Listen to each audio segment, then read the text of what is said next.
Bonsoir. Donc, on continue nos conférences de ce soir avec Nathalie Dostatny. Donc, Nathalie est professeure de génétique et d'épigénétique à l'UPMC. Elle est chef d'équipe dans l'unité de dynamique nucléaire à l'Institut Curie. Ses recherches concernent la mise en place et le maintien de l'identité des cellules au cours du développement. Ce soir, Nathalie nous parlera d'épigénétique. Ok, merci beaucoup. Donc, je suis ravie d'être là ce soir et ravie d'aborder avec vous cette question qui intrigue beaucoup de gens. J'ai vu que dans le programme, qu'est-ce que l'épigénétique, ça revient plusieurs fois. Donc, vous imaginez bien qu'en 20 minutes, je ne vais pas répondre à cette question parce qu'il y a énormément de débats autour de la question. Mais ce que je voudrais juste, puisque je pense, la première conférence d'ailleurs sur le sujet, je voudrais juste essayer de voir un petit peu avec vous comment ce terme a été défini et comment on est passé, enfin, pourquoi on a eu besoin de passer de génétique à épigénétique, quels sont les points communs entre la génétique et quelles sont les différences.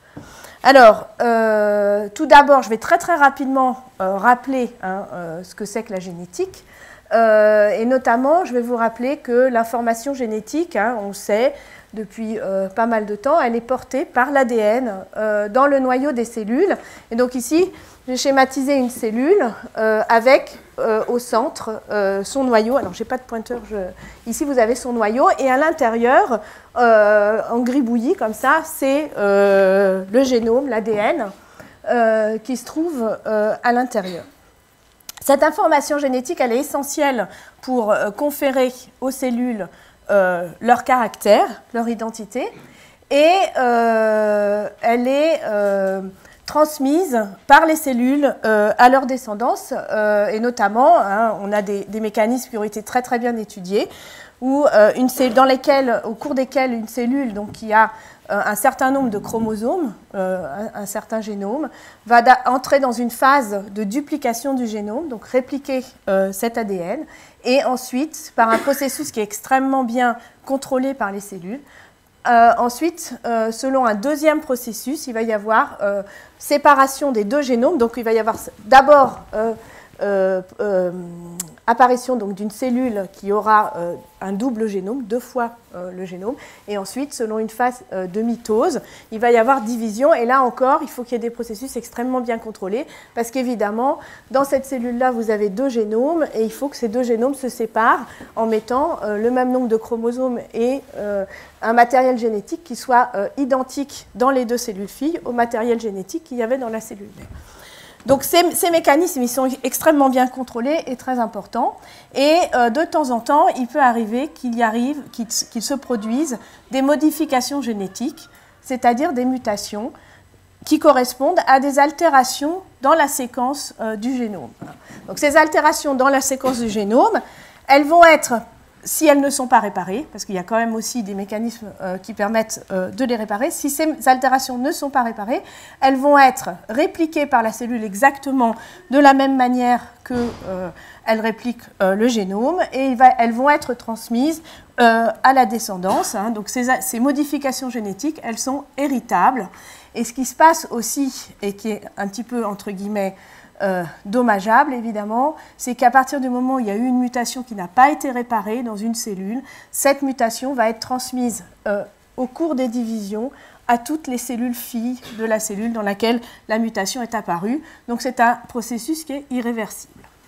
Alors à partir de là, donc ça c'est la définition plus ou moins de la manière dont l'information génétique est prise en charge et gérée par les cellules. À partir de là, se pose une question quand on commence à s'intéresser aux organismes qui sont constitués de millions de cellules, comme les animaux, les plantes, où là on s'aperçoit que ces organismes ont des cellules qui ont toutes le même génome, donc elles ont toutes le même génome, elles ont toutes le même ADN, la même information génétique. Pourtant, on sait que dans ces organismes, il y a de nombreuses cellules qui ont des caractéristiques différentes. On a des cellules avec de nombreuses identités. Par exemple, chez l'homme, on a au moins 200 types de cellules différentes et aujourd'hui, avec des outils qui sont très précis, on s'aperçoit que 200, c'est un chiffre qui est très très sous-estimé. Il y a beaucoup plus de types de cellules différentes dans un organisme. Alors chez l'homme, j'ai noté ici donc les types différents qui sont les neurones, les cellules sanguines, les cellules de la peau, les cellules hépatiques, toutes ces cellules sont des cellules différentes. Et on peut évidemment se poser la question de comment se détermine l'identité de ces cellules, à quel moment elle va se déterminer. Alors, ça se passe au cours du développement, où on a une cellule unique qui est l'œuf, et cette cellule unique va donner un organisme. Il va d'abord y avoir une phase de division des cellules, puis une deuxième phase de différenciation, c'est-à-dire que toutes ces cellules qui au départ étaient toutes identiques vont commencer à acquérir des caractères différents. Et vous voyez ici, je les ai dessinées de couleurs différentes parce que ce sont des cellules d'identité différentes. Alors, la question qu'on peut se poser, c'est comment toutes ces cellules d'identité différentes vont être capables d'utiliser cette information génétique qui est contenue dans le génome et de manière à ce que cette information génétique puisse lui être utile. Par exemple, les neurones, ils vont n'exprimer qu'une partie de l'information génétique qu'il y a dans leur génome. Cette partie va leur permettre de développer des axones, va leur permettre d'exprimer à la surface de ces axones des récepteurs qui leur permettront de ressentir l'influx nerveux. Et ces cellules-là, elles sont complètement différentes, par exemple des cellules de la peau, qui sont les que vous voyez ici, donc les cellules de la peau qui se développent, avec des cellules de la couche interne de l'épiderme et des kératinocytes plus haut. Kératinocytes qui sont les cellules qui sont à l'extérieur, qui sont au contact de l'extérieur de l'environnement. Et donc, les kératinocytes, on sait qu'ils expriment des protéines très particulières qui sont les kératines, d'où ils tirent leur nom. Et à nouveau, pour exprimer ces kératines, c'est une seule partie de l'information génétique qui est utilisée. Alors, c'est la même chose avec les cellules sanguines. Et là, j'ai représenté, il y a plusieurs types de cellules sanguines. Vous avez des globules blancs, des globules rouges, des plaquettes. Vous voyez que ce sont des cellules qui sont très, très différentes, qui font quand même partie de la famille des cellules sanguines et qui vont à nouveau utiliser une information génétique particulière aux cellules sanguines. Et on a, par exemple, ici, des cellules hépatiques, les hépatocytes. Alors, comment ça se passe? Comment cette information est utilisée et comment ces cellules, qui sont toutes différentes, trouvent cette information? Alors, si je reviens maintenant à mon petit schéma de la cellule d'origine, je vais avoir le neurone, et j'ai dessiné avec des petites étoiles en bleu, le neurone, il y a certains endroits dans le génome qui correspondent à l'information génétique et utile pour le neurone. Et puis ici en vert, vous avez l'information génétique et utile pour le lymphocyte.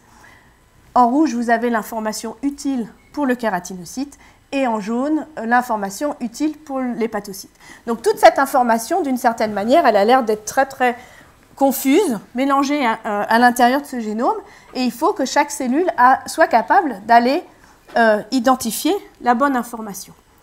Alors, à cela se pose un autre problème, à cette difficulté-là pour la cellule, s'ajoute un deuxième problème qui est le problème de compaction du génome. Parce que si... excusez-moi. Comment chaque cellule donc, trouve l'information génétique dont elle a besoin? Et là, cette question-là, effectivement, ça revient un peu à imaginer qu'on aurait une bibliothèque énorme avec un nombre de livres incalculable. Toute l'information est là, mais il faut que chaque cellule aille trouver le bon livre et éventuellement la bonne page dans le bon livre. Donc, quand on a une bibliothèque, en général, les livres ils sont rangés par rayonnage et on est capable de les retrouver. Il y a des noms aux livres et il y a des pages dans les livres avec des numéros. Donc, on arrive à retrouver l'information. Là, la cellule, il faut qu'elle fasse un petit peu ce tri, qu'elle soit capable d'aller faire ce tri. Alors, à ce problème-là, ce n'est pas évidemment le génome, vous l'avez vu, tel que je l'ai dessiné, c'est une espèce de plot complètement emmêlé.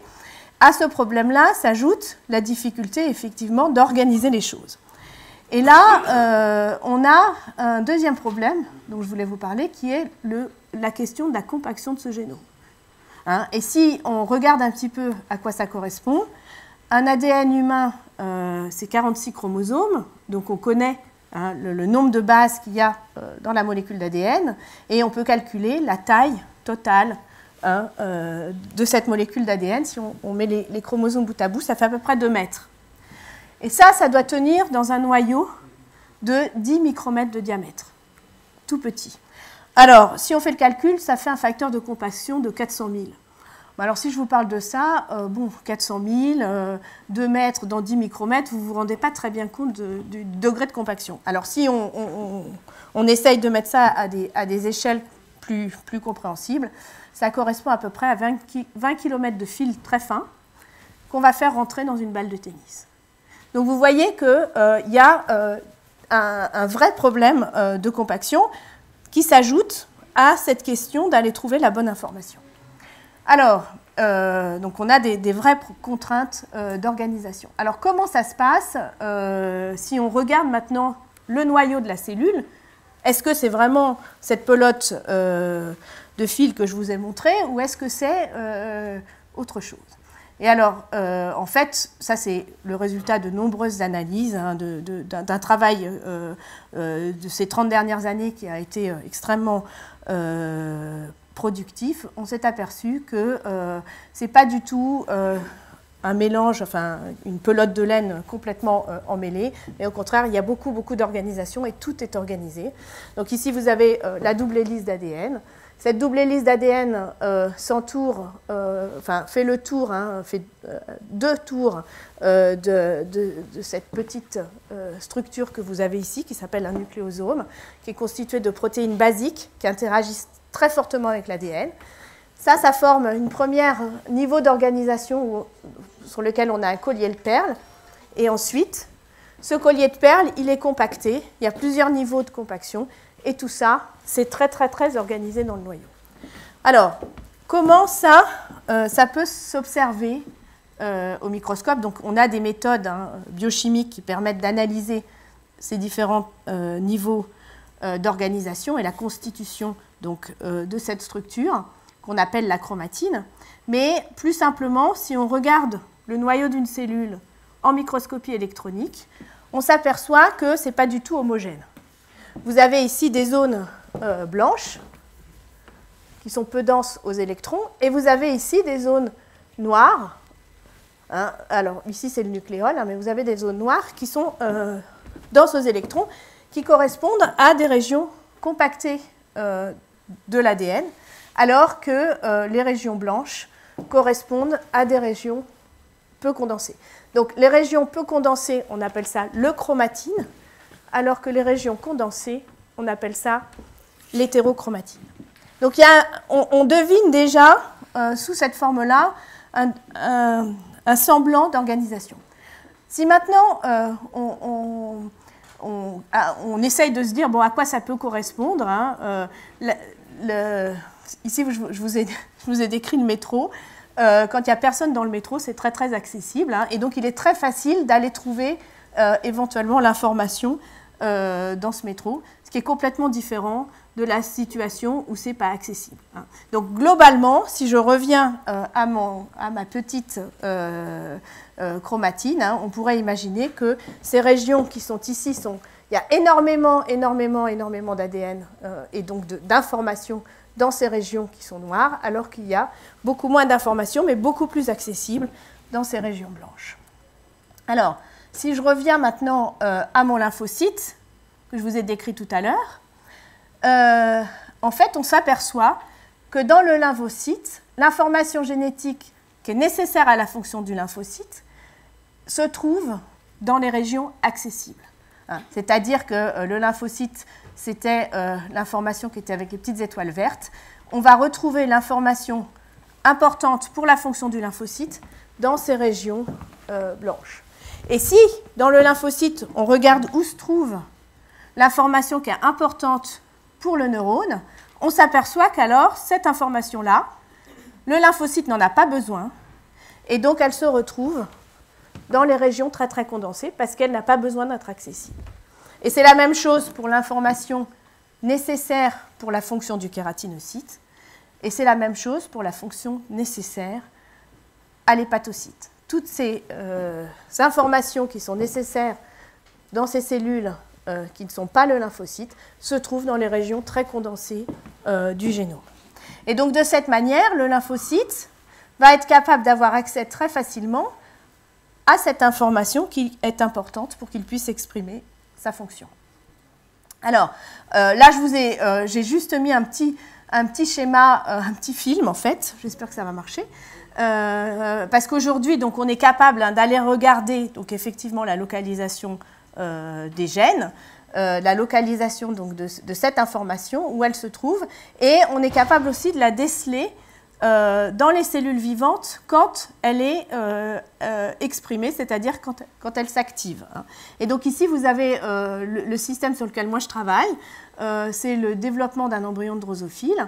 Et vous avez, alors j'espère que vous allez les voir, hein, vous avez ici en rouge les noyaux des cellules, et ici vous avez des petits points que vous allez voir s'allument, et ces petits points-là, ça correspond à un gène qui est important pour déterminer l'identité antérieure de l'embryon. Et vous verrez que la même information génétique n'est pas du tout utilisée dans la partie postérieure parce qu'elle n'est pas nécessaire pour déterminer l'identité postérieure.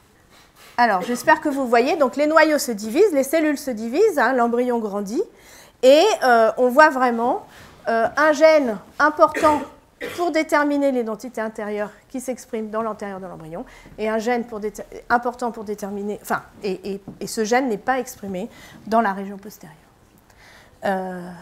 Voilà, donc ça c'est le genre de choses qu'on fait, et ce qu'on essaye de faire, c'est de relier donc cette activité à la localisation du locus. D'accord, très bien. Alors, cette structure donc, de la chromatine, cette organisation du génome dans le noyau, ça reflète l'organisation tridimensionnelle donc, du génome, à la structure de la chromatine. Cette organisation, j'espère que vous avez compris qu'elle fournit à la cellule une information qui va se superposer à l'information génétique qui est contenue dans son ADN.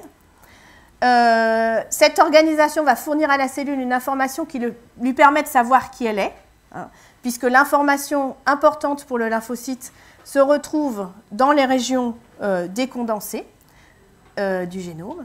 Cette information, cette organisation, elle va changer en fonction de l'identité de la cellule. Hein, donc la structure de la chromatine va être différente d'une cellule à l'autre.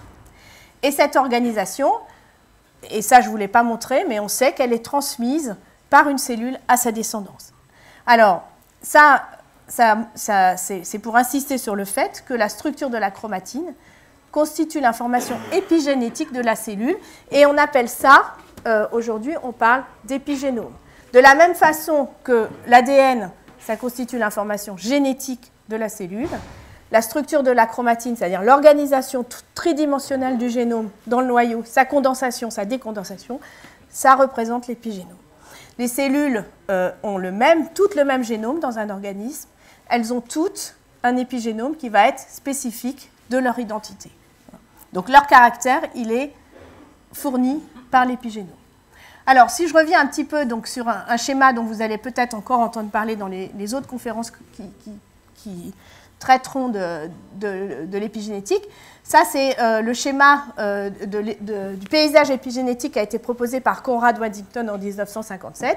Vous avez une cellule tout en haut qui est l'ovocyte, la cellule fécondée. Cette cellule va se diviser et au fur et à mesure des divisions, les différentes cellules qui vont émerger vont prendre des voies différentes. Elles vont acquérir des destins différents. Et après, ensuite, en fonction des différents endroits où elles se trouvent, il sera plus ou moins facile pour une cellule de changer d'identité. Alors ça, en fait, c'est très difficile. Hein, on a du mal à faire changer les cellules d'identité. Alors, ce système-là, hein, évidemment, toutes ces cellules qui vont être chacune dans une vallée vont avoir un épigénome différent. Elles ont le même génome, elles ont des épigénomes différents. Et on sait que ce processus, il a besoin d'être reprogrammé, puisque ces cellules, et notamment les gamètes, vont être capables de redevenir une cellule qui va être capable de donner tous les types cellulaires différents, et donc d'avoir des épigénomes tous différents.